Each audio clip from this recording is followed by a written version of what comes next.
सबसे पहले मैं सवाल लेकर चलूंगा पवन सिन्हा जी के पास, क्योंकि हिंदू धर्म गुरु हैं। पवन जी, क्या आपको लगता है इस तरह की मानसिकता के पीछे कि हिंदू धर्म को लेकर बार बार ये लोग अटैक करते हैं? सवाल मेरा यह है कि इतना जहर कहां से आता है इनके मन में, और सवाल मेरा यह भी है कि डायरेक्ट हिंदू धर्म को ये लोग झूठा करार देते हैं, हिंदुत्व को झूठा करार देते हैं। इतना जहर कहां से आता है इनके मन में? ये लोग जानते नहीं है कि हिंदुत्व क्या है।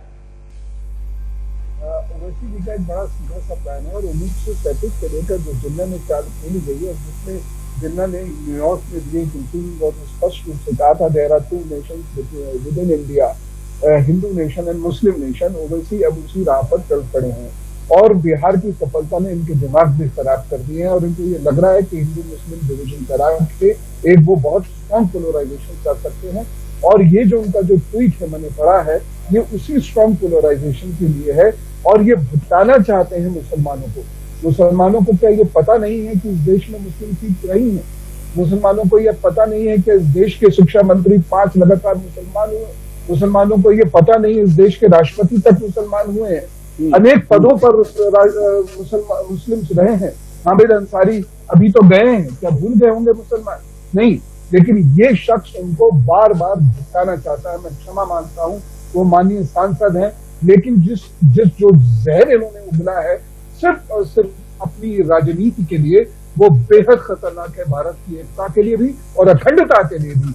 और इसीलिए इन्हें अगर यही हम लोगों ने रोका नहीं और इनको यही माफूज जवाब नहीं दिया मुस्लिम कम्युनिटी ने, तो ये देश। पवन सिन्हा जी, मैं आपके पास आऊं। ठीक है, एक पॉलिटिकल एस्पिरेशंस है, वो हमको बहुत क्लियरली नजर आता है, वो सबको नजर आता है कि वैसी इस तरह के जो जहर वाले स्टेटमेंट्स देते हैं उसके पीछे पॉलिटिकल एस्पिरेशंस हैं, इसमें कोई डाउट नहीं है। लेकिन मुझे लगता है कि ये बात पॉलिटिकल एस्पिरेशंस से कहीं और ज्यादा है। ये क्या आपको ऐसा लगता है, क्या ऐसा कुछ समझ में आता है कि कुछ लोग हैं जो हिंदुत्व को लेकर, हिंदुओं के खिलाफ नफरत फैलाने को लेकर एक एजेंडा चला रहे हैं और उस एजेंडे के तहत वक्त वक्त पर इस तरह के बयान दिए जाते हैं, इस तरह का एक झूठ जो है वो समाज के बीच में डालने की कोशिश की जाती है? ये एजेंडे के तहत, ये साजिश के तहत सब कुछ होता है, बदनाम करने के लिए होता है।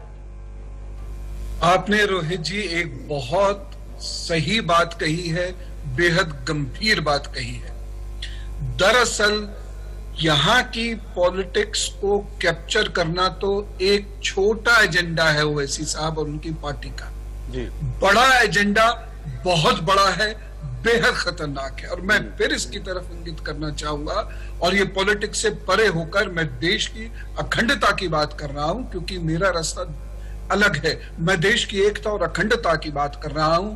जो ओवैसी रास्ता अपना रहे हैं, मैंने बार बार जैसे 1937 और 39 की बात की है, ये वो रास्ता अपनाना चाह रहे हैं और उनको दिख रहा है कि इस वक्त उस रास्ते को अपनाकर, इस वक्त हिंदूज को लायर बताकर और इस वक्त मुसलमानों के दिमाग में ये बात डालकर कि उनके लिए आज तक हमने कुछ नहीं किया इस देश में, उनके लिए कोई रास्ता नहीं है, ये उस रास्ते पर जाना चाहते हैं। पवन जी, ये तो पूरा का पूरा जो एक कहते हैं ना कि सब कुछ चेंज कर दे रहे हैं, पूरी की पूरी जो बात जो है उसको बदल के रख दे रहे हैं। देख रहे हैं आप किस तरीके से वार किया जा रहा है।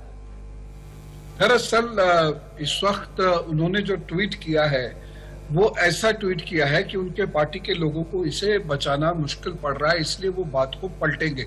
वो बात को शुरुआत करेंगे वो मंदिर मस्जिद से, वो उसके पीछे नहीं जाएंगे, वो और पीछे नहीं जाएंगे। लगातार ये डिस्टॉर्शन ऑफ नैरेटिव्स जो किया जाता है हमारे देश में राजनीति में, ये इसलिए किया जाता है क्योंकि लोग अभी चीजों को समझते नहीं है। इसलिए मैं लोगों से हमेशा कहता हूं कि आप पढ़ना शुरू कीजिए, चीजों को समझिए, तब आपको समझ में आएगा कि 1909 के बाद क्या चल रहा था राजनीति में, 1919 के बाद क्या चला, 1937 और 39 में ये क्या चला, ये कौन सी राजनीति की नींव रखी गई। ये सारी चीजें खुल के देश के सामने आनी चाहिए, तब आपको इस ट्वीट का मतलब समझ में आएगा।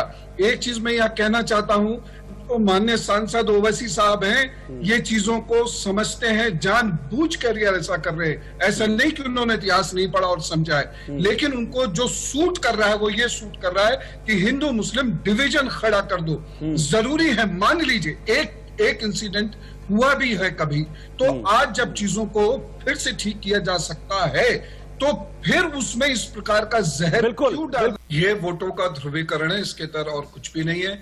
ओवैसी जी ने मुसलमानों के लिए सच कुछ नहीं कहा है। वो 2-3 मुद्दों पर केवल उतना भर बोले हैं जितना भड़काने के लिए आवश्यक है। उन्होंने भारत के इतिहास को जानबूझकर छुपाया, ऐसा नहीं कि वो नहीं जानते, काबिल इंसान है, लेकिन उन्होंने जानबूझकर भारत के इतिहास को छुपाया है और मुसलमान जनता को इससे महरूम रखा है कि वो ये समझे कि भारत में राष्ट्रपति तक मुसलमान बन चुके हैं। वो सिर्फ एक चीज को कह रहे हैं कि तुम्हें अपनी जीत सुनिश्चित करनी है और तुम्हें इन लोगों को हरा देना है, नहीं तो तुम्हारा अस्तित्व संकट में है। ये भड़काने से ध्रुवीकरण करने की राजनीति है, स्पष्ट रूप से बंगाल के इलेक्शन को ध्यान में रखना।